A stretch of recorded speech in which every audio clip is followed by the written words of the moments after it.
Pemirsa, Kepala Badan Koordinasi Penanaman Modal Bahlil Lahadalia menyatakan Peraturan Presiden Nomor 10 Tahun 2021 tentang bidang usaha penanaman modal bertujuan untuk mendorong akselerasi dalam bidang usaha dan investasi di daerah. Perpres ini dibutuhkan pelaku usaha untuk dapat memiliki kepastian dan kemudahan perizinan.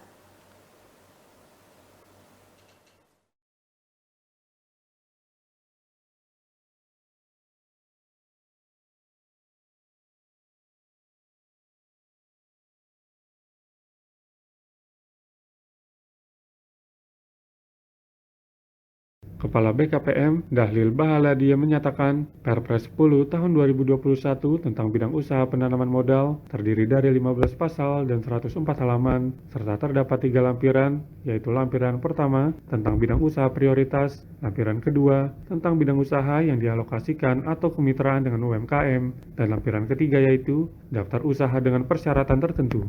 BKPM dan pemerintah dari pasal 1 hingga 15 merumuskan bidang usaha strategis apa saja yang menjadi prioritas untuk didorong sebagai bagian dari perencanaan ke depan. Kepala BKPM mengatakan bahwa saat ini ada tercatat sebanyak 64.329.000 UMKM yang jumlahnya 99,3% dari total unit usaha, di mana 51%-nya adalah UMKM informal. Maka dari itu, Perpres Nomor 10 Tahun 2021, turunan dari Undang-Undang Cipta Kerja diharapkan dapat menyentuh 51% UMKM informal tersebut, sehingga mendapatkan nomor induk berusaha atau INB yang dapat tersentuhnya akses perbankan dan kemudahan lainnya. Dalam Perpres tersebut, pada lampiran pertama juga, negara hadir memberikan intensi fiskal yang berbentuk tax holiday, tax allowance, maupun impor barang modal untuk mendorong percepatan pertumbuhan investasi yang berorientasi pada pertumbuhan ekonomi sehingga tercipta lapangan pekerjaan. Lampiran kedua adalah penjabaran pasal tentang UMKM, di mana UMKM sangat dilindungi, yakni perusahaan asing dapat masuk apabila di atas 10 miliar rupiah.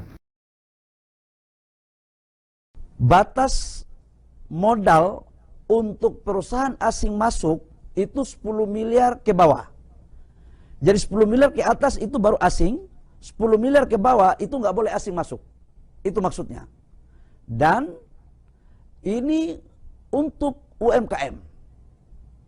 Di samping itu Bapak Ibu semua, kolaborasi antara pengusaha besar dan UMKM dan pengusaha yang ada di daerah. Bahkan BKPM dalam proses pemberian perizinan dan pemberian insentif akan mengisyaratkan untuk mereka harus berkolaborasi dengan pengusaha daerah dan UMKM. Kami tidak ingin investasi masuk di daerah hanya karena kepentingan kelompok satu usaha tertentu, tapi harus merata.